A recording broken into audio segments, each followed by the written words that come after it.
Assalamualaikum warahmatullahi taala wabarakatuh. Bismillahirrahmanirrahim. Alhamdulillahi rabbil alamin. Wassalatu wassalam ala al-habibil mustafa sayyidina wa maulana Muhammadinil karim wa ala alihi wa itratihi wa ashabihi ajma'in. Ashhadu an la ilaha illallah wahdahu la syarika lah wa ashhadu anna habibana wa sayyidana wa maulana Muhammadan abduhu wa rasuluh وصفيه من خلقه وحبيبه أدى الأمانة وبلغ الرسالة ونصح الأمة وكشف الله به الغمة. اللهم صل وسلم وزد وبارك على الحبيب المصطفى سيدنا ومولانا محمد رسول الله وعلى آله وعترته وأصحابه ومن والاه. أما بعد. Alhamdulillah, dengan keizinan Allah Subhanahu Wa Taala kita bertemu lagi pada malam yang berbahagia ini untuk sama-sama kita mempelajari kitab karangan Syekh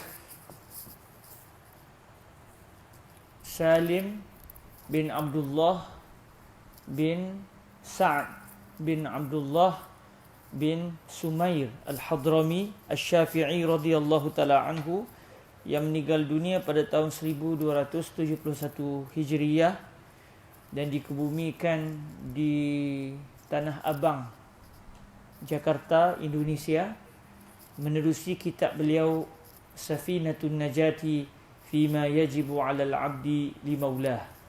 Syukur kita kepada Allah Subhanahu Wa Taala, sedar tak sedar kita sudah 8 majlis hari ini, malam yang ke-8 untuk kita mempelajari kitab Safinatun Najah Fima Yajibu 'alal 'abdi li Maulah. Dan kita masih lagi di mukaddimah. Kita masih lagi di mukaddimah. Kebetulannya mukaddimah ini rugi untuk kita tidak mendalaminya kerana perbahasan-perbahasan yang dibincangkan ini menjadi satu perbahasan yang kita akan mengalaminya setiap hari, berkaitan dengan Alhamdulillah, berkaitan dengan Bismillah. Jadi sedar tak sedar untuk mukaddimah Syekh Salim bin Abdullah ini saja, malam ini malam yang kelima kita di mukaddimah. Malam yang kelima kita di mukaddimah, majlis yang ke-8 secara keseluruhannya. Moga-moga Allah Subhanahu Wa Taala memberikan kepada kita kefahaman di dalam memahami kitab ini biiznillah Subhanahu Wa Taala. Para hadirin yang dirahmati Allah Subhanahu Wa Taala, insya-Allah pada hari ini kita akan melanjutkan pembacaan pada kenyataan Sayyiduna Al-Imam Syekh Salim bin Abdullah bin Sa'd bin Abdullah bin Sumair Al-Hadrami pada ucapan beliau yang berbunyi wa sallallahu wa sallama ala sayyidina Muhammadin khatamin nabiyyin wa alihi wa sahbihi ajma'in wa la hawla wa la quwwata illa billahil aliyyil azim. Kita akan masuk pada petikan yang berbunyi wa sallallahu wa sallam ala sayyidina Muhammadin khatamin nabiyyin, insya-Allah subhanahu wa ta'ala. Dan sebelum ini kita telah pun meneliti perbahasan yang agak dalam juga berkenaan dengan basmalah, berkenaan dengan alhamdulillah, dan hari ini kita masuk kepada wa sallallahu wa sallam ala sayyidina Muhammadin khatamin nabiyyin. Para hadirin yang dirahmati Allah Subhanahu Wa Taala, sebelum kita melanjutkan perbahasan kita hadiahkan terlebih dahulu bacaan Al-Fatihah kepada Sayyiduna Al-Imam Syekh Salim bin Abdullah bin Sa'd bin Abdullah bin Sumair Al-Hadrami, juga kepada para guru beliau, juga kepada para murid beliau, juga kepada seluruh para ulama tanpa berkecuali, dan kepada seluruh umat Nabi Muhammad alaihi salatu wassalam kita hadiahkan bacaan Al-Fatihah. A'udzubillahi minasyaitonir rajim. Bismillahirrahmanirrahim. Alhamdulillahi rabbil alamin. Arrahmanir rahim. Maliki yaumiddin. Iyyaka na'budu wa iyyaka nasta'in. Ihdinas siratal mustaqim. صراط الذين أنعمت عليهم غير المغضوب عليهم ولا الضالين آمين. Kita tak masuk lagi kan? Wa sallallahu wasallam, siapa bahasanya? Bismillahirrahmanirrahim. Isnadina al-muttasil ila sayyidina al-imam Salim ibni Abdullah ibni Sa'd ibni Abdullah ibni Sumair al-Hadrami al-Syafi'i al-mutawaffa sanata 71 wa 200 wa alf min hijratir Rasul sallallahu alaihi wa alihi wasallam. Nafa'ana Allahu bi'ulumihi wa ulumi masyayikhihi wa talamizatihi wa qurra'i musannafatihi wa syurrahiha. Allahumma amin. Qala rahimahullahu subhanahu wa ta'ala wa sallallahu wa sallam ala sayyidina Muhammadin khatamin nabiyyin wa alihi wa sahbihi ajma'in. Yang bererti, kalau dalam nuskhah kita ni, dalam muka surat yang ketiga, dalam nuskhah ini dalam muka surat yang ketiga, semoga Allah telah berselawat dan memberikan keselamatan ke atas penghulu kami Nabi Muhammad yang merupakan penutup para nabi. Semoga Allah berselawat dan memberikan keselamatan juga kepada keluarga baginda dan para sahabat baginda kesemuanya. Jadi tuan-tuan yang dirahmati Allah Subhanahu Wa Taala, Syekh Salim bin Abdullah telah mendatangkan seterusnya selepas beliau menyebut tentang basmalah, bismillahirrahmanirrahim, dan selepas beliau menyebut tentang pujian kepada Allah, dan alhamdulillah kita dah bincang panjang. Dan berkat majlis ni tuan-tuan, saya pun ingat fakta tu. Apa maksud Ar-Rahman, apa maksud Ar-Rahim, apa erti Ar-Rahman. Sebab banyak kali kita sentuh sampai teringat. Tuan-tuan ingat, harap-harapnya ingat jugalah, insya-Allah Subhanahu Wa Taala. Jadi kita masuk kepada as-salatu ala Rasulillah. Sebab beliau menyatakan semoga Allah telah berselawat dan memberikan keselamatan ke atas penghulu kami. Kalau ikut petikan yang didatangkan oleh beliau, beliau sebut wa sallallahu wasallama ala sayyidina Muhammadin. Allah telah berselawat dan Allah telah memberikan keselamatan. Atau boleh juga difahami dengan maksud Allah telah memberikan penghormatan. Salam itu ada dua makna. Sama ada memberikan keselamatan atau memberi maksud memberikan tahiyah, iaitu memberikan penghormatan. At-taslim juga bererti at-tahiyah, iaitu penghormatan. Jadi kalau ikut petikan ini, seakan-akan yang kita nampak pengarang kitab ini ingin memberitahu kita bahawa Rasulullah ini menerima salawat dan salam daripada Allah Subhanahu Wa Taala. Sebab beliau menyatakan wa sallallahu wasallam. Allah telah berselawat dan telah memberikan keselamatan. Cuma kalau tuan-tuan tengok terjemahan saya itu, saya buat dalam kurungan semoga. Semoga Allah telah berselawat. Maknanya di sini kalau kita hayati, dia ada unsur apa? Kalau ikut secara zahir, seakan-akan satu perkhabaran. Dia panggil khabariyatul lafz. Khabariyat al-lafz. Khabariyatul lafzi insyaiyatul ma'na. Secara zahirnya, seumpama pengarang ingin memberitahu kepada kita satu maklumat, iaitu Allah telah berselawat dan Allah telah memberikan keselamatan kepada Nabi Muhammad alaihi salatu wasallam. Namun adakah ini kehendak pengarang? Iaitu adakah beliau nak bagi tahu kepada kita satu maklumat, iaitu Allah telah berselawat kepada Rasulullah dan juga memberikan keselamatan? Adakah itu tujuan beliau? Kalau itu tujuan beliau, maka seakan-akan beliau tidak mendatangkan perkara yang baru. Sebab apa? Sebab memang kita tahu Allah berselawat ke atas Nabi alaihi salatu wasallam. Saban Jumaat kita akan diperingatkan oleh khatib dengan firman Allah Subhanahu Wa Taala yang berbunyi, innallaha wa malaikatahu yusalluna 'alan nabi. Sesungguhnya Allah dan para malaikatnya telah berselawat ke hadrat baginda Nabi. Jadi kita dah tahu. Maka bila benda kita dah tahu, kenapa pula nak diberitahu sekali lagi?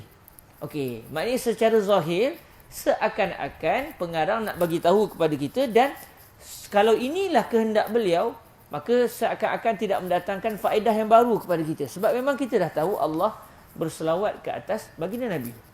Namun kata para ulama, apabila kita mendapati dalam ucapan ulama-ulama dalam kitab-kitab mereka, dinyatakan petikan yang berbunyi contohnya seperti di sini. Wa sallallahu wa sallama ala sayyidina Muhammadin. Allah telah berselawat dan telah memberikan keselamatan, atau Allah telah berselawat dan telah memberikan penghormatan kepada Nabi Muhammad. Sebenarnya yang dimaksudkan bukan khabariyatul lafz. Bukan tujuannya untuk memberitahu kepada kita akan selawat Allah dan salam Allah kepada Nabi. Bukan. Sebaliknya yang diinginkan adalah insyaiyatul ma'na. Apa maksud insyaiyatul ma'na? Secara zahir, ayat ni macam nak bagi tahu berita. Sebenarnya bukan nak bagi tahu berita, tetapi beliau ingin memohon daripada Allah Azza wa Jalla. Beliau ingin memohon kepada Allah agar Allah terus-menerus berselawat kepada baginda Rasulullah sallallahu alaihi wa alihi wasallam. Maksudnya, ucapan yang berbunyi wa sallallahu wasallam ala sayyidina Muhammad, yang diinginkan oleh pengarang sebenarnya bukan wa sallallahu wasallam ala sayyidina Muhammad yang akan memberi maksud seakan-akan nak bagi tahu kepada kita bahawa Allah telah berselawat kepada Nabi. Tetapi yang beliau inginkan adalah Allahumma salli wa sallim ala sayyidina Muhammad. Ya Allah, berselawatlah dan berikanlah penghormatan atau berikanlah keselamatan kepada Nabi Muhammad. Jadi dipanggil sebagai insyaiyatul ma'na, iaitu mengandungi unsur permohonan, unsur doa. Dan ini memang banyak dalam bahasa Arab. Kadang-kadang ayatnya seperti satu perkhabaran, tetapi yang diinginkan adalah doa, permohonan. Contoh macam kita mungkin kita biasa dengar, atau kita sendiri sering sebut bila orang kata, contoh orang bagi kita kebaikan atau bagi kita sebarang sumbangan, selain daripada kita ucap terima kasih ataupun kita guna bahasa Arab syukran, kadang-kadang kita juga sebut jazakallahu khaira. Jazakallahu khaira. Cuma kadang-kadang orang Melayu kita jazakallah khairan tu dia tak sebut. Tapi tak apalah. Dia maknanya dia tidak datang maf'ulun bih. Tapi dimaksudkan, diinginkan. Jazakallahu khairan ataupun jazakallahu khairal jaza. Contoh, ini biasa dalam masyarakat kita pun saya rasa dah jadi budaya. Jazakallahu khaira. Cuma biasa orang sebut jazakallah saja. Dia terlupa untuk sebut satu lagi, iaitu khairan itu. Apa maksud jazakallahu khairan? Allah telah membalasi kamu dengan kebaikan.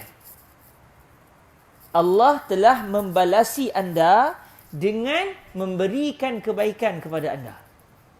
Ayat tu seakan-akan nak bagi tahu satu maklumat, iaitu Allah telah memberikan kebaikan kepada anda.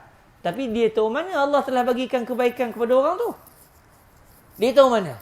Dia tak tahu, sebab benda yang berkait dengan apa yang sedang berlaku itu perlukan wahyu. Benda yang berkait dengan alam ghaib kita tak tahu. Kita perlukan wahyu, dan sudah tidak ada lagi wahyu setelah kewafatan junjungan mulia Nabi Muhammad alaihi salatu wassalam. Jadi apabila disebut jazakallahu khaira, yang bererti Allah telah membalasi, telah mengganjari anda dengan kebaikan. Kalau sebut khairal jaza, maknanya Allah telah mengganjari anda dengan sebaik-baik ganjaran. Itu bukan nak bagi tahu, tetapi sebenarnya doa. Apa dia nak sebut? Ya Allah, ganjarilah fulan bin fulan ini dengan kebaikan. Ya Allah, ganjarilah si fulan ini dengan sebaik-baik ganjaran.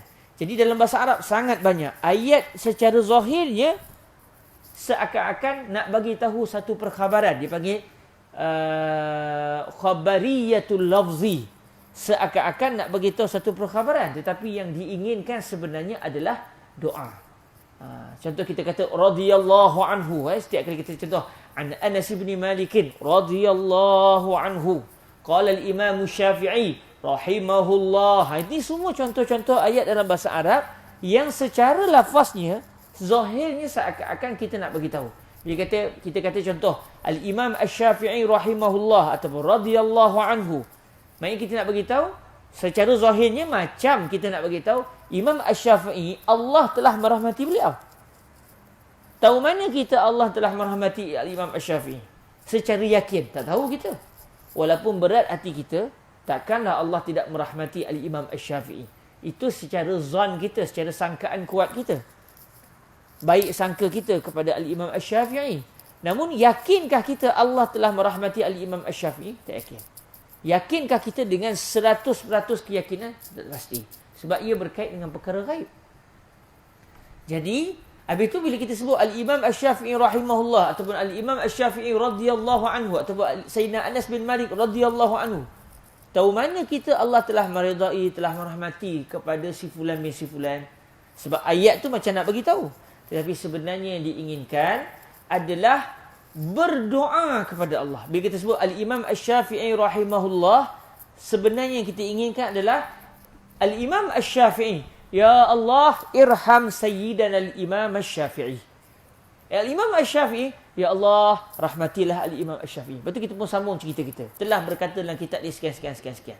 Jadi ini yang dimaksudkan dengan khabariyatul lafzi, insya'iyyatul ma'na. Ini sangat banyak di dalam teks-teks Arab, apatah lagi di dalam kitab-kitab para ulama kita. Contoh macam di sini. Wa sallallahu wasallam. Allah telah berselawat, Allah telah memberikan keselamatan. Bukan itu maksud pengarang, sebab kita pun tahu dah Allah telah memberikan keselamatan dan telah berselawat ke hadrat Nabi. Tapi yang diinginkan oleh pengarang adalah, ya Allah, berselawatlah, ya Allah, berikanlah keselamatan. Itulah maksud yang diinginkan oleh pengarang. Wa sallallahu wasallam ala sayyidina Muhammadin khatamin nabiyyin. Jadi apa maksud Allah telah berselawat? Asal makna salah dalam bahasa Arab bererti doa. Contoh, kalau orang belanja kita makan, kita pergi ziarah orang, contoh orang belanja kita makan, kita nak mengucapkan terima kasih kepada tuan rumah, kita kata akala ta'amakumul abrar, makananmu telah dimakan oleh orang-orang baik. Itu pun sebenarnya maksudnya adalah, ya Allah, jadikan makanan tuan rumah ini dijamah oleh orang-orang yang baik. Itu pun contoh di antara khabariyatul lafzi, insya'iyyatul ma'na. Tapi yang saya nak datangkan bukan itu, saya nak sebut doanya. Akala ta'amakumul abrar wa aftara indaka as-saimun. Akala ta'amakumul abrar wa aftara indakumus saimun wa sallat alaikumul malaikah. Saya nak datangkan itu sebenarnya. Wa sallat alaikumul malaikah. Para malaikat telah berselawat ke atas kamu. Apa maksud para malaikat telah berselawat ke atas kamu? Iaitu, ya Allah, jadikan para malaikatmu berselawat ke atas tuan rumah ini. Apa maksud malaikat ataupun apa erti kita memohon kepada Allah agar Allah menjadikan para malaikat bersolawat ke atas tuan rumah tadi? Adakah maksudnya kita minta malaikat sebut Allahumma salli ala, betul sebut nama tuan rumah? Adakah itu maksudnya? Lalu dilihat dari segi bahasa Arab asalnya, as-salatu ataupun salla, yusalli, itu semuanya bererti doa. Maksudnya kita memohon agar Allah menjadikan para malaikat mendoakan tuan rumah. Jadi asal kalimah as-salah adalah doa. Jadi kalau ikut terjemahan asal semata-mata, bila kita kata Allah telah berselawat, maksudnya Allah telah berdoa. Yang ni tak kena pula. Walaupun asal bahasa Arab salah itu bererti doa. Maksudnya Allah telah berdoa untuk Nabi Muhammad. Berdoa kepada siapa? Kita berdoa kepada Allah supaya Allah bagi kepada Nabi Muhammad. Malaikat berdoa kepada Allah supaya Allah bagi kepada Nabi Muhammad. Allah telah berdoa. Doa kepada siapa? Mustahil. Sebab Allah adalah Allahus Samad. Allah adalah tempat pergantungan. Bukan Allah pula bergantung kepada sesiapa. Jadi kata para ulama, maksud Allah berselawat adalah Allah memberikan rahmat. As-salatu, kata para ulama, as-salatu minallah ar-rahmatul makrunatu bit-ta'zim. Ini juga Saya minta maaf tuan-tuan, saya jarang di tempat-tempat lain saya sentuh agak dalam. Tapi disebabkan kita selalu bertemu dan rugi benda-benda ni tak dimasukkan. Kalau tempat sebulan sekali. Ada juga saya baca kitab ni di tempat lain. Tapi sebulan sekali, kita dah majlis yang ke-8. Main kalau ikut tempat lain, kalau saya buat style begini, 8 bulan sudah berlalu baru mukadimah bila kita nak khatam kitabnya. Jadi sebabkan tempat ni banyak kali kita bertemu, saya rasa tak ada masalah kita sentuh agak dalam. Okey. Apa maksud as-salatu minallah? Apa maksud Allah berselawat? Kata para ulama, maksud salawat Allah adalah ar-rahmatul makrunatu bit-ta'zim. Rahmat yang disertai dengan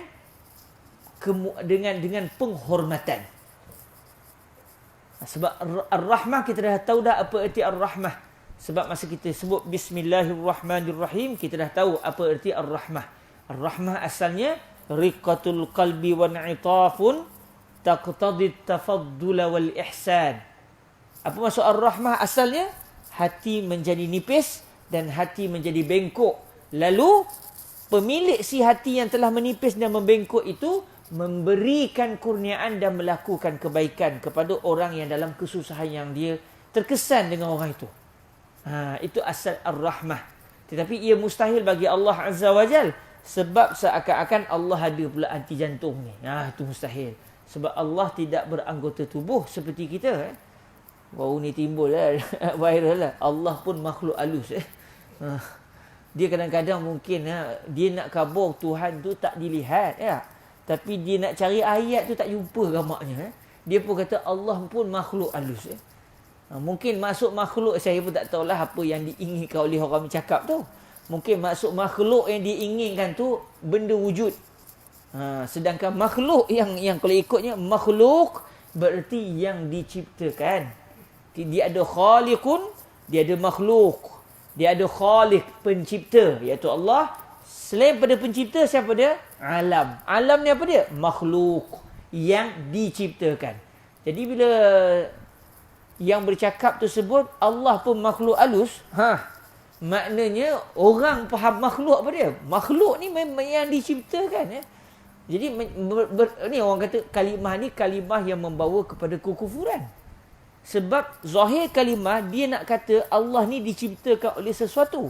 Bukan Allah ni wujud tanpa dicipta. Tapi dulu ni Allah Ta'ala ni diciptakan. Sebab dia makhluk. Itu asal makna kalimah makhluk. Jadi ucapan ni ucapan yang membawa pelakunya kepada kekufuran. Terkeluar dia daripada agama Islam. Tapi adakah yang bercakap tu jadi murtad terus? Yang ni kita kena serahkan kepada pihak mahkamah. Contoh, mahkamah akan panggil dia. Makcik tahu ke makhluk ni apa dia? Dia kata makhluk ni benda wujud. Makcik tersilap sebut. Makhluk bukan benda wujud, makcik. Makhluk yang diciptakan. Oh ya ke? Contoh kan. Mungkin dia salah sebut.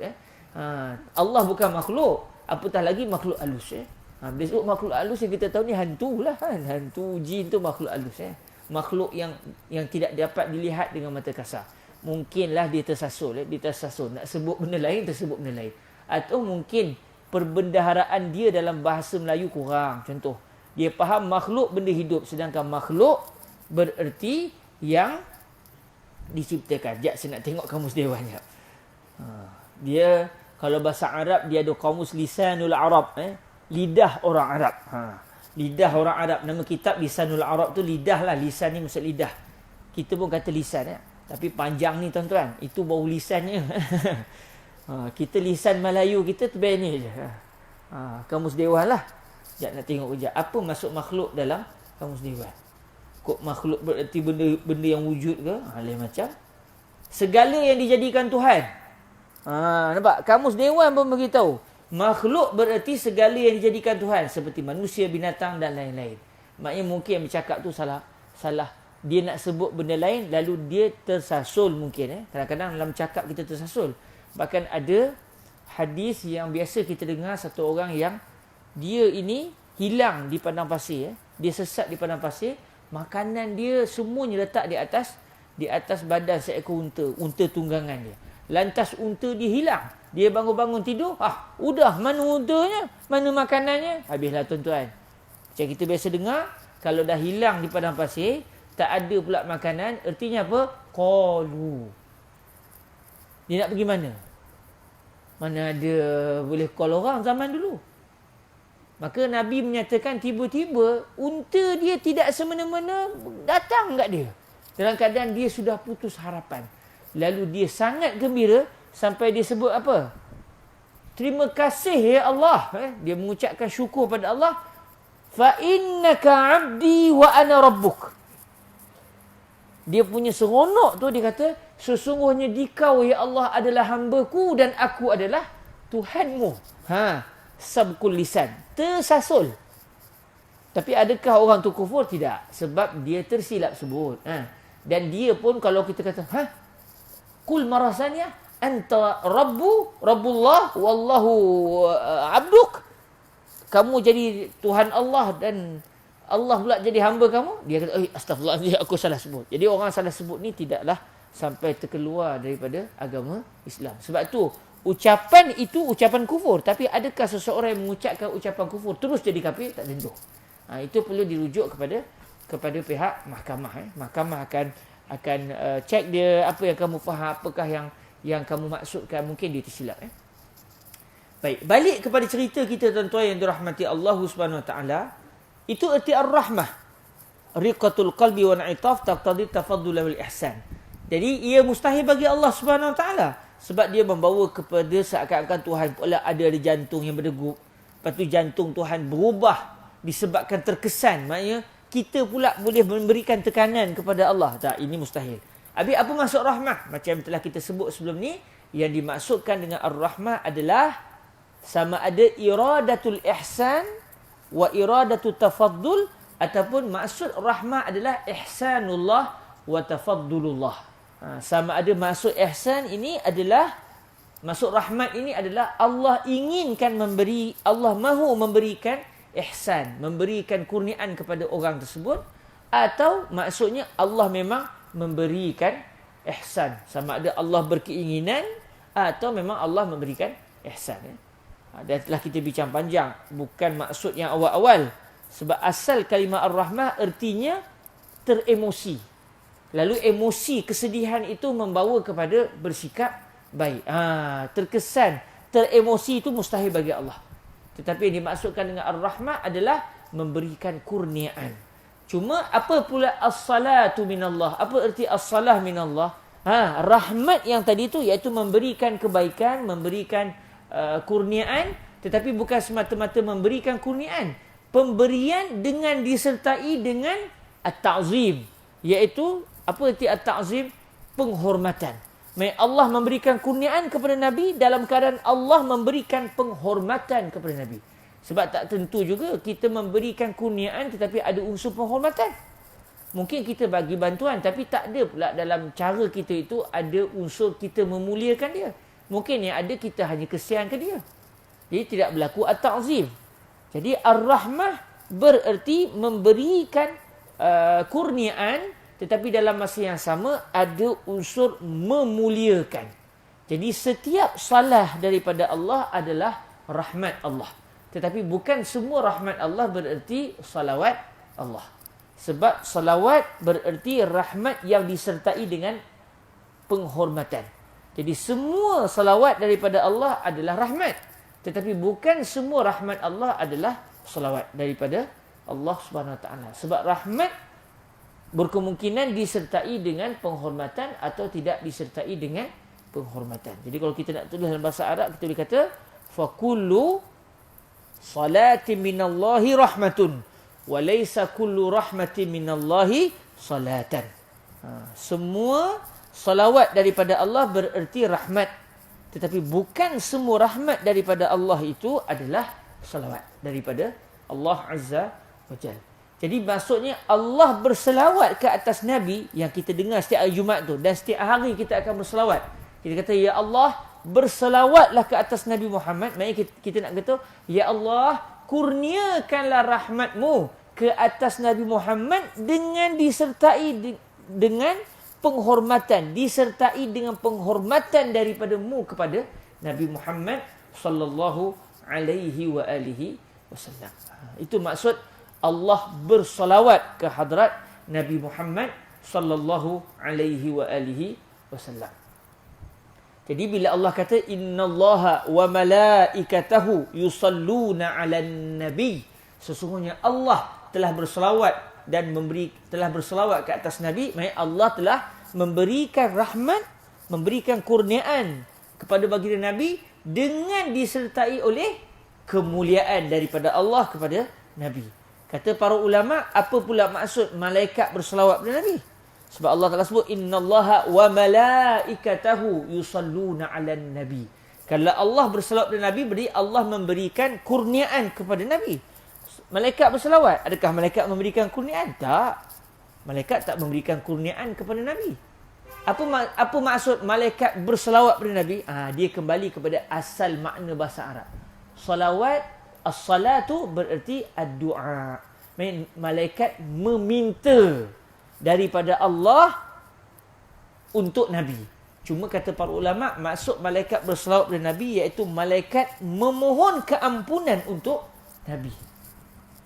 Malaikat memohon keampunan untuk Nabi. Maknanya bila Allah berselawat kepada Nabi, artinya Allah memberikan rahmat kurniaan kepada Nabi, disertai dengan penghormatan daripada Allah kepada Nabi. Bila malaikat berselawat, apa pula artinya? Maksudnya malaikat memohon keampunan. Maksud dia as-salatu minal malaikati istighfarun. As-salatu minal malaikati istighfar. Ataupun itu maksud dia. Selawat malaikat kepada Nabi bererti malaikat memohon keampunan untuk Nabi. Cuma bila mohon keampunan untuk Nabi, orang fikir pula satu soalan. Nabi berdosa ke sampai nak kena minta ampun? Mustahil. Nabi tak ada dosa. Sebab melakukan dosa itu sifat mustahil bagi Nabi. Mana ada para Nabi yang berdosa? Tak ada langsung, walau sekecil, walau sebesar zarah pun Nabi-Nabi pernah melakukan dosa. Bukan sekadar Nabi Muhammad, mana-mana Rasul dan Nabi yang lain pun tak pernah buat walau sekecil dosa kepada Allah Subhanahu Wa Taala. Hatta Nabi Adam. Habis Nabi Adam makan buah larangan dalam keadaan terlupa. Orang terlupa tidak berdosa. Jadi itu diperbahaskan oleh para ulama. Artinya secara konklusinya, secara rumusannya, tak ada para Nabi yang berdosa. Habis apa erti malaikat memohon keampunan untuk Nabi?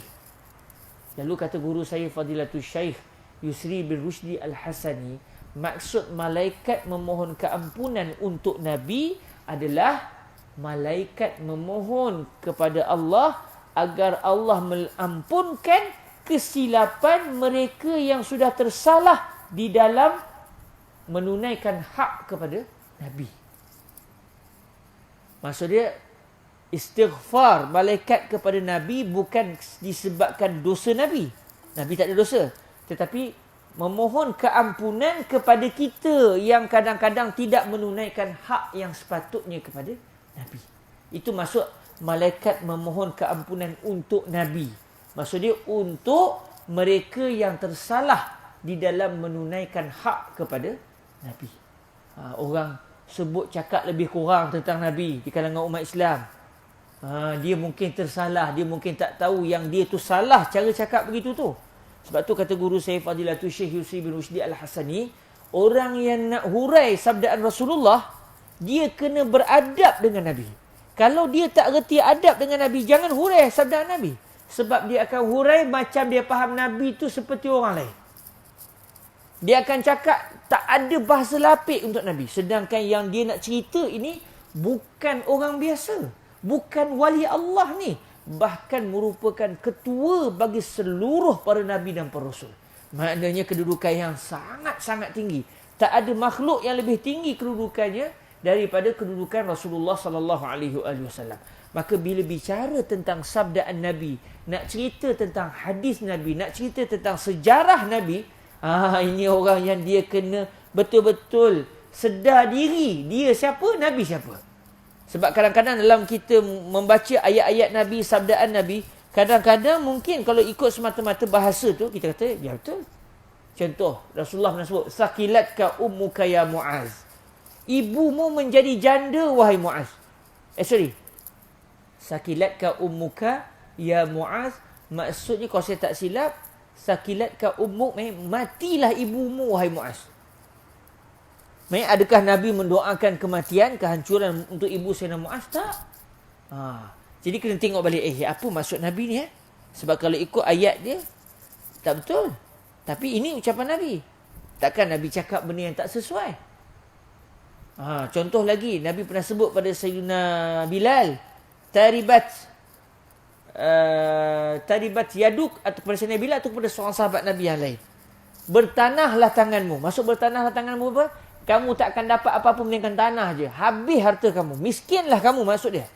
Adakah Nabi mendoakan kemiskinan, mendoakan kehancuran kepada sahabat baginda? Rupanya tak. Maksud, jadi miskin kamu itu rupanya jadi kayalah kamu. Sebab orang Arab kadang-kadang sebut tu benda yang dimaksudkan benda lain. Saya sering buat contoh macam orang Melaka. Cakapnya tu benda lain. Bunyinya macam nak mendoakan tak tentu hala ke kita. Rupanya dimaksudkan di sebalik tu. Dia cakap terkalih. Cakap satu benda yang diinginkan benda yang berlainan. Jadi nak cerita tentang Rasulullah ni kena berhati-hati. Jadi bila sebut istighfar para malaikat, bererti para malaikat memohon kepada Allah agar Allah memberikan keampunan kepada umat Nabi Muhammad yang bila bercakap tak jaga adab dengan Rasulullah. Itu berkatnya. Sebab apa? Sebab Nabi sentiasa mahukan kebaikan ke atas umat baginda, hatta yang tak beradab dengan baginda sekalipun. Supaya kesemua umat Nabi selamat daripada murka Allah Subhanahu wa ta'ala. Okey, itu salawat Allah dan salawat malaikat. Habis kita pula, bila Allah kata, ya ayyuhallazina amanu sallu alaihi wa sallimu taslima. Wahai orang yang beriman, berselawatlah kamu dan bersalamlah kamu kepada baginda Rasul alaihi salatu wasalam. Apa pula maksud Allah minta kita berselawat kepada Nabi? Allah minta supaya kita mohon kepada Allah agar Allah meneruskan salawat kepada baginda Nabi Muhammad alaihi salatu wassalam. Sebab tu bila kita berselawat, bila Allah suruh kita berselawat, kita sebut apa?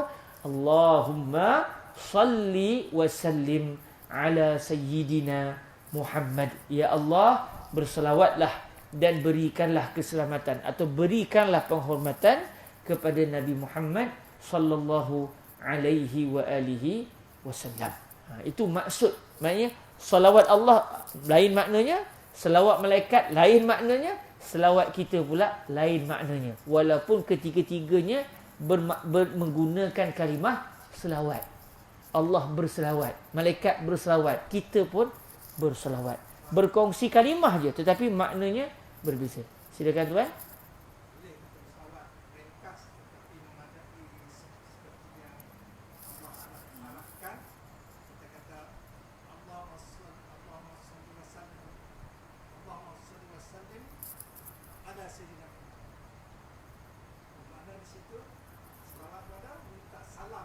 Okey. Cantik soalan ni. Kita berselawat dan memohon agar Allah memberikan salam, iaitu memberikan keselamatan atau memberikan penghormatan kepada Nabi Muhammad. Timbul satu perbahasan. Saya faham soalan tu, adakah kita kena berselawat dengan menyebut juga wasallam atau wasallim tu? Cukup tak kalau kita sebut Allahumma salli ala sayyidina Muhammad, atau mesti Allahumma salli wa sallim ala sayyidina Muhammad, atau Allahumma salli ala sayyidina Muhammadin wa sallim. Contoh yang penting ada ya Allah berselawatlah, ya Allah bersalamlah, iaitu berikanlah keselamatan. Atau cukup salah satu. Baik, tuan-tuan yang dirahmati Allah, cantik soalan ni. Soalan ini penting, bahkan dibincangkan oleh para ulama. Tuan Haji kita tu tahu tu, sahaja bertanya soalan. Macam Sayyidina Jibril lah, tanya soalan bukan sebab tentu jawapan, tapi nak bagi tahu, nak kongsi. Kan kalau khabar saya tahu, malu pula tak? Jadi tanya soalan gaya tu macam tak tahu. Rupanya nak khabar ke orang lain. Kalau berselawat Jangan hanya sebut Allahumma salli ala Sayyidina Muhammad, tapi tambah satu lagi, Allahumma salli wa sallim ala Sayyidina Muhammad. Okey. Tuan-tuan yang dirahmati Allah Subhanahu Wa Taala, menurut apa yang dinyatakan oleh para ulama Asy-Syafi'iyah kita, berselawat kepada Nabi tanpa meminta agar Allah memberikan keselamatan atau Allah memberikan penghormatan dengan masuk wasallim itu, selawat saja, sebenarnya dia telah melakukan perbuatan makruh. Sebab apa? Sebab Allah Subhanahu Wa Taala meminta kita, ya ayyuhalladzina amanu sallu alaihi ay ala nabi sallu alaihi wa sallimu taslima. Maksudnya ada dua arahan di situ. Berselawatlah kamu kepada Nabi dan bersalamlah. Maksudnya mohonlah kepada Allah untuk, selain daripada Allah berselawat, mohon juga untuk Allah memberikan salam kepada Nabi Muhammad, iaitu memberikan keselamatan. Salam ni keselamatan maksud dia. Salamun ala Nuh, keselamatan ke atas Nabi Nuh. Assalamu alaikum, keselamatan untuk kamu. Itu maksud dia. Jadi tuan-tuan yang dirahmati Allah Subhanahu Wa Taala, dah isyak ke kita? Kalau isyak khabar. Okey. Menurut apa yang dipegang di dalam mazhab kita, mazhab lain saya tak pasti. Sebab secara amanahnya saya tidak mendalami mazhab-mazhab yang lain. Hatta mazhab Imam Syafi'i pun tak dalami lagi. Tunggulah kot 10 tahun lagi, 20 tahun lagi dalami, wallahu a'lam. Duk baca sikit-sikit nak cuba nak fahami. Setakat ni tak boleh nak kata sudah menguasai, masih dalam proses mempelajari. Jadi apa yang saya tahu dalam mazhab Imam Asy-Syafi'i radhiyallahu taala anhu, disebut bahawa kalau kita berselawat semata-mata tanpa kita mengucapkan salam kepada Nabi, maka itu adalah satu perbuatan makruh. Masuk waktu dah. Kita azan dulu. Wa ba'da al-azan nusalli wa nusallim ala sayyidina Rasulillah. Lepas azan kita selawat kepada Nabi alaihi salatu wasallam dan memberikan salam. Allah ya Karim, ya Allah ya Rabbi.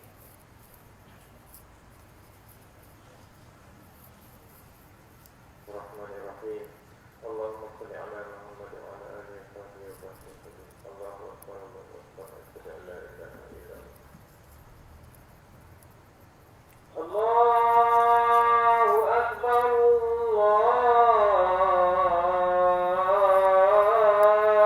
akbar.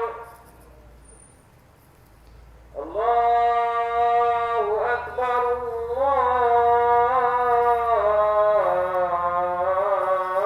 Allahu akbar. Asyhadu an la ilaha illallah.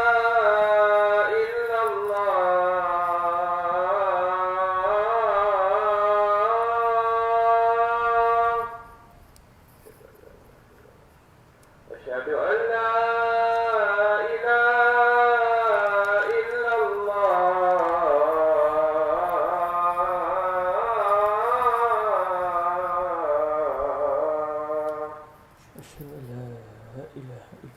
أشهد أن محمد رسول الله.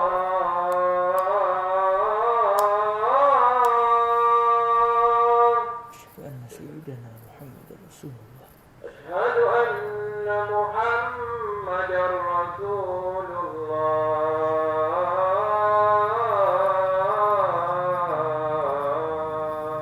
أشهد أن سيدنا محمد رسول الله. حي على الصلاة.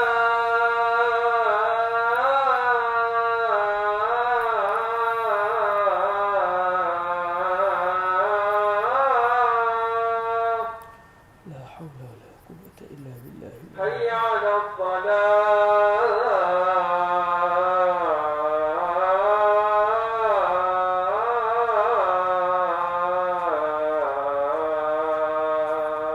لا حول ولا قوة إلا بالله. حي على الفلاح.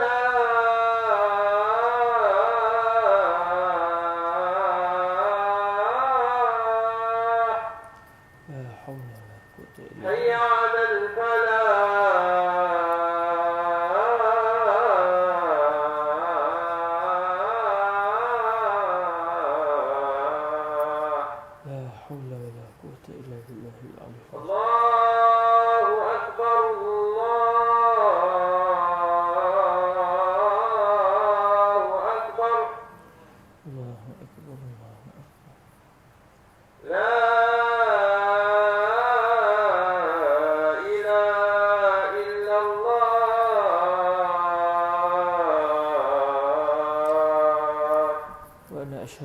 ilaha illallah wahdahu la syarika lahu wa anna sayyidana Muhammadan abduhu wa rasuluhu raditu billahi rabban wa sayyidina Muhammadin rasuluna bil islam dinna Allahumma rabb hadhihi ad-da'wati at-tammah wa salati al-qa'imah ati sayyidina Muhammadan al-wasilata wal fadilah والشرف والدرجة الرفيعة وبعثه مقاما محمودا الذي وعدته إنك لا تخلف الميعاد وصلى الله وسلم على سيدنا محمد وعلى آله.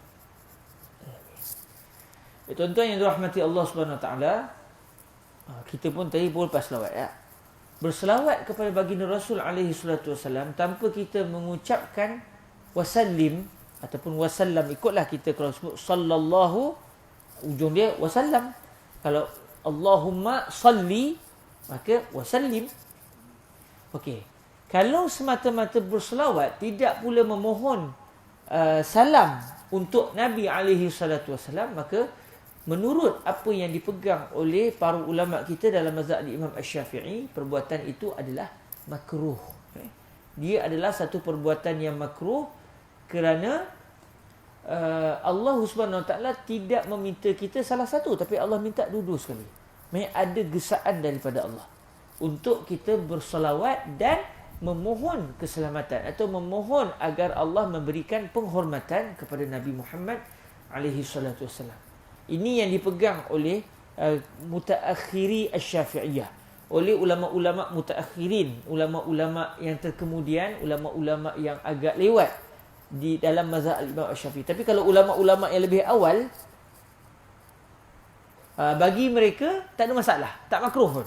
Sebab tu kalau kita awal, kadang-kadang ditulis Allahumma salli ala sayyidina Muhammad saja, tanpa wasallim.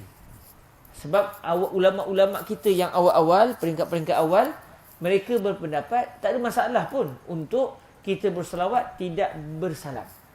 Tapi yang dipegang oleh ulama-ulama mutaakhirin, ulama-ulama yang terkemudian dalam mazhab Imam Asy-Syafi'i juga, bagi mereka makruh. Sebab ada permintaan daripada Allah untuk kita berselawat dan memberikan salam kepada Nabi Muhammad alaihi salatu wassalam.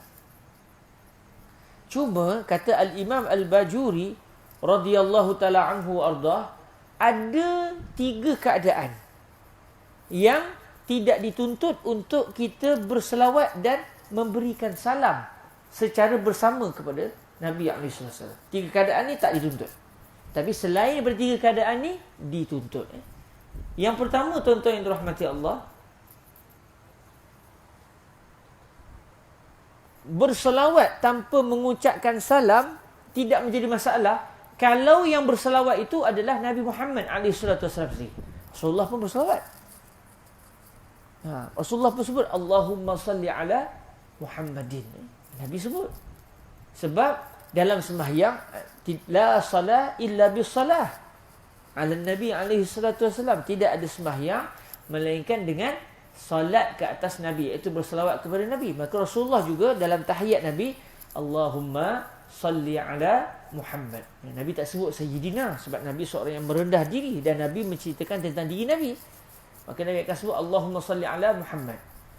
Kalau ataupun kalau di luar solat sekalipun, kalau Nabi berselawat ke atas diri Nabi, Nabi memohon kepada Allah agar Allah berselawat ke atas diri baginda sebab Allah yang perintahkan.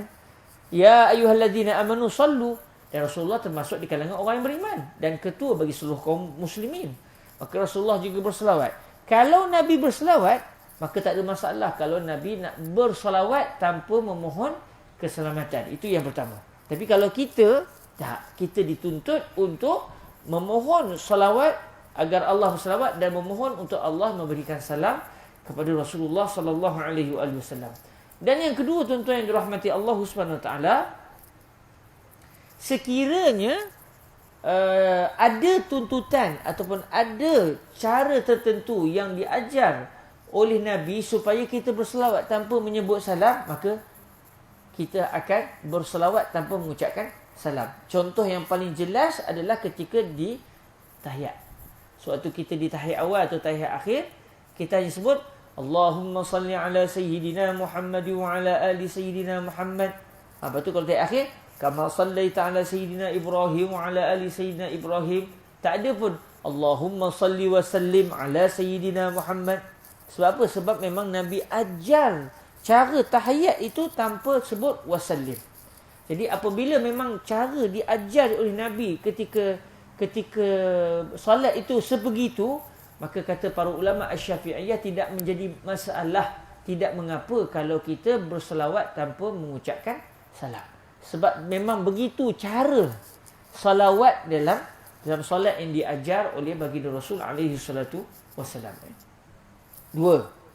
Kalau tadi yang pertama, kalau yang bersalawat tu Nabi sendiri, maka tak ada masalah kalau Nabi tak nak mengucapkan wasallam atau wasallim. Yang kedua, kalau memang cara selawat itu begitu, yang diajar oleh Nabi itu begitu, maka tak ada masalah kalau kita tidak mahu datangkan wasallam atau wasallim. Dan yang ketiga, tuan-tuan, keadaan ni lain sikit. Kita diminta untuk bersalam, tidak pula bersolawat. Iaitu ketika bila? Ketika kita menziarahi Nabi Muhammad alaihi salatu wasalam di hadapan Rasulullah sallallahu alaihi wasallam. Lepas tu ketika kita berziarah Rasulullah di pusara Nabi di Al-Masjid An-Nabawi Asy-Syarif, suatu kita masuk daripada Babus Salam, kita berjalan. Kalau orang lelaki dia akan berjalan straight dan dia akan menghadap dia sampai huna as-salatu, huna assalamu ala Rasulillah. Dalam apa di pintu pagar itu tertulis di sini tempat memberikan salam kepada Rasulullah. Iaitu ketika itu kita memang setentang dengan pusara Nabi alaihi salatu wasalam. Maka di saat itu kita, kalau ikut kata para ulama, ketika kita betul-betul sewaktu daripada Babus Salam kita jalan sampai betul-betul menghadap makam Rasulullah itu, sebenarnya ketika itu kita dalam lokasi rumah Sayyidatuna Hafsah. Jadi zaman Rasulullah itu, ketika kita hari ini, sewaktu kita betul-betul berhadapan dengan makam Rasulullah itu, sebenarnya tempat kita sedang berdiri itu dalam kawasan rumah Sayyidatuna Hafsah bersama dengan Rasulullah. Maksudnya kita sudah, kata para ulama, seakan-akan Allah mempersilakan kita untuk masuk menjadi tetamu Rasulullah di dalam rumah Sayyidatuna Hafsah untuk kita memberikan salam kepada Rasulullah yang jasad Nabi di dalam rumah Sayyidatuna Aisyah radhiyallahu anha. Sebab rumah isteri-isteri Nabi itu dekat-dekat. Pada zaman Nabi semua itu di luar Masjid An-Nabawi. Tapi hari ini semua sudah berada dalam kawasan Al-Masjid An-Nabawi apabila Masjid An-Nabawi dibesarkan. Jadi masa itu kita sebut apa? Assalamu alayka ya Rasulullah. Salam buat anda wahai Rasulullah. Kita tak sebut pula As-salatu wassalamu alayka ya Rasulullah. Kita tak sebut gitu. Kita sebut Assalamu alayka ya Rasulullah. Lepas tu kita pun mengucapkan ucapan-ucapan kepada Nabi, addaital amanah wa ballaghtal risalah. Ya Rabb, moga-moga Allah rezekikan kita dapat berdiri menghadap Rasulullah dan dapat memberikan salam kepada Rasul sallallahu alaihi wasallam. Allahumma amin. Jadi ketika itu kata para ulama, sewaktu kita di hadapan Rasulullah itu, yang dituntut adalah kita mengucapkan Assalamu alayka ya Rasulullah. Salam buat anda wahai Rasulullah. Sebab itu tuan-tuan yang dirahmati Allah, Rasulullah itu hidup di pusara baginda. Sehingga kita sewaktu mengucapkan salam, kita kata salam buat anda ya Rasulullah. Kita bukan kata salam buat baginda. Kita tak kata assalamu alaihi, tak. Kita kata assalamu alaika. Salam buat anda. Sebab Rasulullah itu hidup di dalam barzakh baginda. Bahkan bukan ruh baginda sahaja yang hidup, jasad baginda juga hidup di dalam pusara baginda. Adapun umat Islam yang lain, rata-ratanya jasadnya sudah binasa, sudah mati, sudah tiada, walaupun ruhnya masih ada. Sebab tu bila kita sampai ke perkuburan orang Islam, kita sebut Assalamualaikum. Cuma tak angkat tangan lah. Tak adalah kita angkat tangan. Kita Assalamualaikum dara qaumin mu'minin. Salam sejahtera buat anda semua, wahai para penduduk di perkampungan orang Islam ini. Maksud dia, roh orang Islam itu masih hidup dan roh tidak mati-mati. Jadi Rasulullah ni kelebihan Nabi, roh baginda hidup, jasad baginda juga hidup, berbaring, beristirahat di pusara baginda Rasul sallallahu alaihi wasallam. Jadi soalan yang ditanya tadi, subhanallah, ada 3 keadaan tidak dituntut untuk kita mengucapkan salam berserta dengan salawat. 2 keadaan hanya bersalawat tanpa salam, 1 keadaan memberikan salam tanpa salawat. Itu kalau kita betul-betul di hadapan pusara Nabi SAW. Allahumma salli wa sallim wa zid wa barik ala al-habibin Mustafa Sayyidina wa Maulana Muhammadir Rasulullah sallallahu alaihi wa alihi wasallam. Saya kira kita berhenti sekadar ni dahulu. Alhamdulillah dapat sikit wa sallallahu wasallam. Takat tu kita dapat hari ni ya. Sebab waktu pun dah isyak. InsyaAllah dalam pertemuan yang akan datang, rasanya besok malam ke apa? Besok malam kita akan, rasanya selepas ni perbahasan kita dah laju sikit lah. Sebab yang saya nak tekankan betul-betul adalah basmalah, alhamdulillah, dan juga as-salatu ala sayyidina wa maulana Muhammadir Rasulullah sallallahu alaihi wasallam. Jadi insyaAllah dalam pertemuan esok kita akan cerita sikit tentang Rasulullah, tentang baginda adalah khatamun nabiyyin, dan kemungkinan besok adalah hari terakhir untuk kita membicarakan tentang mukaddimah, dan hari seterusnya kita akan masuk kepada perbahasan kitab terus insya-Allah. Biiznillahi subhanahu wa taala. Saya kira sekadar itu dahulu saja. Kalau ada sebarang persoalan sebelum kita tangguhkan majlis untuk malam ni, silakan tuan.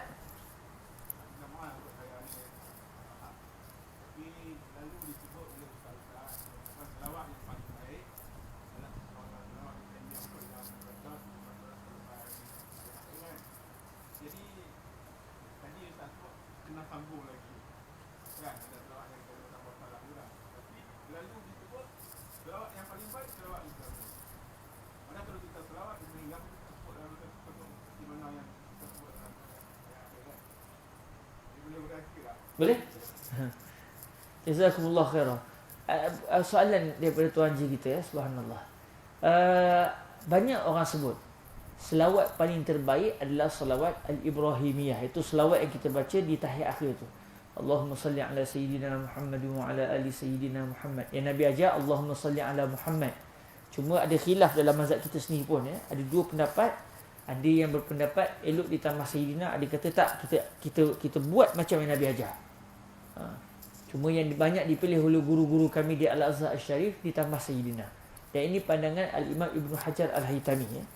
Cuma kalau ikut pandangan Al-Imam Al-Khatibi Syirbini dalam mazhab Imam Syafi'i juga, ulama besar dalam mazhab kita juga, menurut beliau kalau saya tak silapnya tidak dituntut untuk kita datangkan sayyidina, sebab yang Nabi ajar tanpa sayyidina. Tapi yang dikuatkan, yang banyak dipegang oleh rata-rata ulama azhar pada hari ini, dan itu juga pandangan daripada Al-Imam Al-Bajuri, sunat ditambah sayyidina atas dasar penghormatan kepada Nabi SAW. Tapi memang masalah ini berlaku khilaf, berlaku perbezaan pandangan dalam mazhab kita sendiri, mazhab Al-Imam Al-Syafi'i. Jadi selawat yang terbaik itu adalah selawat Al-Ibrahimiyah, dan itu memang yang dinyatakan oleh para ulama, sebab itu adalah selawat yang diajar. Rasulullah ajar macam-macam selawat tapi berdasarkan hadis yang sahih, selawat yang sampai ke tahap hadis sahih ni antaranya adalah selawat Al-Ibrahimiyah. Ada lagi selawat yang diajar oleh Nabi tapi tak sampailah hadisnya kepada hadis sahih. Dia kadang-kadang biasanya hadis dhaif. Contohnya selawat yang diajar oleh Nabi kepada para sahabat sewaktu hari Jumaat Al-Pahsah, disebut sebanyak 80 kali dengan fadilat. Siapa yang berselawat dengan selawat ini sebanyak 80 kali selepas asar hari Jumaat, Allah sebanyak 80 kali Allah ampunkan 80 tahun dosa-dosanya. Iaitu selawat yang bunyi Allahumma salli ala sayyidina Muhammadin abdika wa nabiyyika wa rasulikan nabiyil ummi. Dipanggil salawat al-ummi. Biasa ulama kita sebut salawat al-ummi. Tapi kenapa salawat Ibrahimiyah itu yang disebut oleh para ulama selawat yang paling terbaik? Kerana memang status hadisnya sahih. Dalam Sahih Bukhari ada Dan dalam masa yang sama memang selawat itu yang memang sampai ke tahap sahih. Adapun selawat yang diajar oleh Nabi kepada para sahabat yang lain, contoh macam selawat al-ummi tadi, Allahumma salli wa sallim ala Allahumma salli ala sayyidina Muhammadin abdika wa nabiyyika wa rasulika an-nabi al-ummi. Kami di Taman Seroja lepas Jumaat kita buat 80 kali. Lebih kurang ambil masa lebih kurang dalam 15 minit 80 kali pakai baca ramai-ramai selawat ini dan selesai. Lebih kurang dalam 80 minit dapat 80 kali. Lebih kurang dalam 15 minit dapat 80 kali. Dia selawat yang diajar oleh Nabi juga, cuma statusnya dhaif. Dia tak sampai ke tahap hadis sahih. Jadi selawat Ibrahim ini selawat yang paling terbaik. Itu memang disebut oleh para ulama kita. Dalam salawat al-Ibrahimiyah tak ada pun wasallim. Jadi sebab itulah, dan selawat Ibrahimiyah itu diajar oleh Rasulullah sewaktu para sahabat tanya, kami nak bagi salam kepada anda, kami tahu, tapi macam mana cara nak berselawat kepada anda? Lalu Nabi pun mengajar para sahabat dengan salawat al-Ibrahimiyah ini. Menurut guru saya Fadilatul Syekh Yusri bin Rushdi, soalan yang ditanya oleh sahabat itu merujuk kepada macam mana kami nak berselawat kepada anda di dalam solat. Lalu Nabi pun mengajar salawat al-Ibrahimiyah untuk dibaca di dalam solat.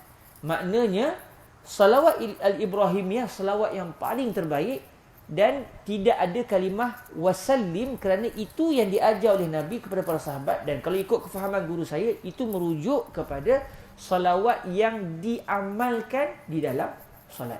Tetapi kalau kita nak berselawat dengan apa selawat pun dalam solat sah. Dari segi sah tak sah sembahyang sah. Cuma banyak-banyak selawat yang paling terbaik dibaca apa dia? Selawat itu. Adakah dalam solat saja? Tak. Di luar solat juga terbaik. Di luar solat juga terbaik. Maknanya sebab itulah antara yang diamalkan atau yang dicadangkan oleh Al-Imam Al-Ghazali contohnya, setiap pagi dan petang beliau ada ajar satu wirid namanya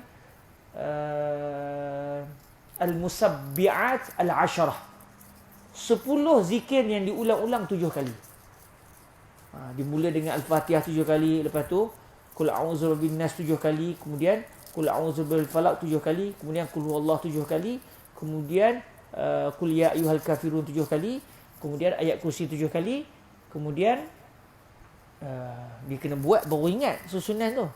Lepas ayat kursi subhanallah walhamdulillah wala ilaha illallah wallahu akbar 7 kali Kemudian sampai wala haula wala quwata illa billahil aliyil azim. Subhanallah walhamdulillah wala ilaha illallah wallahu akbar wala haula wala quwata 7 kali Kemudian selepas itu berselawat. Selawat yang dicadangkan oleh Al-Imam Al-Ghazali dalam Ihya Ulumuddin adalah selawat Al-Ibrahimiyah. Juga dibaca 7 kali, kemudian dibaca doa Allahumma ighfirli wa liwalidayya walil mu'minina wal mu'minat wal muslimina wal muslimat al ahya'i minhum wal amwat, juga 7 kali. Kemudian satu doa lagi, doa yang zikir yang ke-7, yang ni mungkin agak kurang masyhur di kalangan kita. Allahumma fa'al bi wa bihim ajilan wa ajilan fid din wad dunya wal akhirati ma anta lahu ahlun wa la taf'al bina ya maulana ma nahnu bihi ahlun innaka ghafurun halim jawadun karim raufur rahim. Juga dibaca sebanyak 7 kali. Ini adalah zikir yang dicadangkan oleh Al-Imam Al-Ghazali dalam Ihya, dan ia tidak warid daripada Rasulullah. 10 zikir dibaca 7 kali ini tidak warid daripada Rasulullah. Tetapi ini adalah sama ada diamalkan oleh guru-guru Al-Imam Al-Ghazali atau Imam Ghazali sendiri yang menggubalnya wallahu taala a'la wa alam. Tapi digalakkan untuk dibaca pada waktu pagi dan petang. Pagi iaitu selepas subuh sebelum masuk waktu syuruk, kalau petang pula selepas asar sebelum masuk waktu maghrib. Ada disebut dalam Ihya. Jadi selawat yang dicadangkan oleh Al-Imam Al-Ghazali adalah selawat Al-Ibrahimiyah, sebab ini selawat yang paling terbaik. Jadi tak ada masalah. Cuma bila selawat begitu tak adalah wasallim. Cuma saya juga pernah ditanya soalan tentang selawat Ibrahimiyah ni, adakah ini bermaksud kita tak perlu nak mengamalkan selawat lain? Cukup dengan selawat Ibrahimiyah. Baik, kalau kita nak berselawat dengan selawat Ibrahimiyah saja dan selawat-selawat lain kita tak nak amalkan atas dasar kerana selawat ini yang paling terbaik, ya silakan, tak ada masalah. Cumanya saya teringat juga apa yang disebut oleh guru saya Fadilatul Syekh Yusri. Kata beliau, setiap selawat yang Allah Ta'ala anugerahkan kepada wali-wali Allah ni, contoh kepada Al-Imam Asy-Syafi'i. Imam Syafi'i ada selawatnya, yang selawat yang kita baca dalam penutup majlis kita tu. Imam Syafi'i datangkan, gubah selawat itu di dalam kitab Ar-Risalah. Cuma ulama Azhar tukar sikit, dia jadi rendang sikit. Tapi asal selawat Imam Syafi'i itu memang adalah gubahan Al-Imam Asy-Syafi'i sendiri, rekaan Al-Imam Syafi'i sendiri, dan beliau datangkan dalam kitab Ar-Risalah. Jadi kata guru saya Fadilatul Syekh Yusri, setiap selawat yang Allah Ta'ala ilhamkan kepada para awliya ini ada keberkatannya. Maka dengan sebab itulah, walaupun selawat Ibrahimiyah itu selawat yang paling terbaik, bila terbaik itu maksudnya yang paling banyak pahalanya, tapi jangan dah dilepaskan selawat yang lain. Amalkan juga, kerana Selawat-selawat ini adalah selawat yang Allah telah ilhamkan ke atas jiwa orang-orang soleh yang dekat dengan Allah Subhanahu Wa Taala. Sebab tu antara kitab selawat yang dicadangkan untuk dibaca setiap hari adalah Dalailul Khairat karangan Al-Imam Al-Jazuli. Dalam Dalailul Khairat bila kita baca dia susun ikut hari. Bila kita baca hari Isnin punya selawat, hari Selasa punya selawat, itu semua ada selawat yang daripada Rasulullah, ada selawat yang digubah dan digubal oleh para awliya. Dan dalam Dalailul Khairat itu mesti ada selawat Ibrahimiyah sebab dia selawat yang paling terbaik. Jadi yang terbaik pun kita amalkan, selawat yang Allah ilhamkan ke atas para awliya juga kita amalkan. Tapi kalau satu orang dia kata saya tak nak amalkan mana-mana selawat yang lain, sebab saya nak amalkan selawat yang paling terbaik, ya silakan, ahlan wa sahlan. Yang penting berselawatlah ke hadrat Nabi alaihi salatu wasallam. Wallahu taala alam. Jelas tuan ya? Allah barik fikum. Moga-moga dalam jagaan Allah Subhanahu Wa Taala, rasanya sekadar itu saja yang dapat saya kongsikan dengan tuan-tuan. Esok kita akan masuk kepada perbahasan yang seterusnya. Dan subhanallah, para ulama kita bersungguh-sungguh di dalam mendatangkan hadis-hadis tentang salawat ini. Contohnya Al-Imam Ibnu Hajar Al-Haytami, bukan Imam Ibnu Hajar Al-Asqalani, di dua orang yang berbeza. Al-Imam Ibnu Hajar Al-Haytami ada kitab selawat ni. Beliau datangkan hadis-hadis yang Rasulullah nyatakan tentang selawat, kelebihan selawat. Di antaranya selawat Ibrahimiyah. Dan selawat Ibrahimiyah bukan satu cara, dia ada banyak cara. Dan pelbagai hadis Rasulullah yang menceritakan tentang selawat Ibrahimiyah. Cuma yang biasa kita amalkan tu salah satu bentuk selawat Ibrahimiyah. Bukan satu cara je, ada lagi pelbagai cara yang juga dinyatakan ini adalah selawat Ibrahimiyah. Yang namakan selawat Ibrahimiyah tu kita, bukan Rasulullah. Sebab dalam selawat tu ada disebut tentang Nabi Ibrahim, kama sallaita ala sayyidina Ibrahim. Dan antara kitab yang kalau ikut karangan ulama-ulama mutaakhirin, ulama-ulama yang dekat dengan kita dari segi zaman tentang selawat ni adalah kitab An-Nafhatul Ilahiyah fi Salati ala Khairil Bariyah. Kitab yang dikarang oleh Syekh Abdullah Ibnu Muhammad Ibni Muhammad As-Siddiq Al-Ghumari, guru kepada Fadilatul Syekh Husri, guru kepada Fadilatul Syekh Ali. Kalau dari segi salah silah ilmu tu kira macam Tok Wan saya lah. Dari segi ilmu, sebab saya belajar dengan Syekh Husri pula belajar daripada Syekh Ali, Syekh Abdullah Al-Ghumari. Dalam kitab ni didatangkan tentang hadis-hadis menceritakan tentang salawat dan kelebihan bersalawat kepada Rasulullah sallallahu alaihi wasallam. Besok kita akan lihat ada kaitan yang berbaki tentang salawat ke hadrat Nabi alaihi salatu wasallam. Jazakumullahu khairah. Moga dalam jagaan Allah Subhanahu wa taala kita tangguhkan majlis kita dengan salawat Al-Imam Asy-Syafi'i radhiyallahu taala anhu wa ardahu. Allahumma salli afdala salatin ala as'adi makhluqatika sayyidina Muhammadin wa ala آله وصحبه وسلم عدد معلوماتك ومداد كلماتك كلما ذكرك الذاكرون وغفل عن ذكره الغافلون اللهم صل أفضل صلاة على أسعد مخلوقاتك سيدنا محمد وعلى آله وصحبه وسلم عدد معلوماتك ومداد كلماتك كلما ذكرك الذاكرون وغفل عن ذكره الغافلون اللهم صل أفضل صلاة على أسعد مخلوقاتك سيدنا محمد وعلى آله وصحبه وسلم عدد معلوماتك ومداد كلماتك كلما ذكرك الذاكرون وغفل عن ذكره الغافلون وسلم ورضي الله تبارك وتعالى عن ساداتنا أصحاب رسول الله أجمعين وحسبنا الله ونعم الوكيل ولا حول ولا قوة إلا بالله العلي العظيم سبحانك اللهم وبحمدك أشهد أن لا إله إلا أنت أستغفرك وأتوب إليك بسم الله الرحمن الرحيم والعصر إن الإنسان لفي خسر إلا الذين آمنوا وعملوا الصالحات وتواصوا بالحق وتواصوا بالصبر جزاكم الله خير الجزاء أقول قولي هذا وأستغفر الله لي ولكم السلام عليكم ورحمة الله وبركاته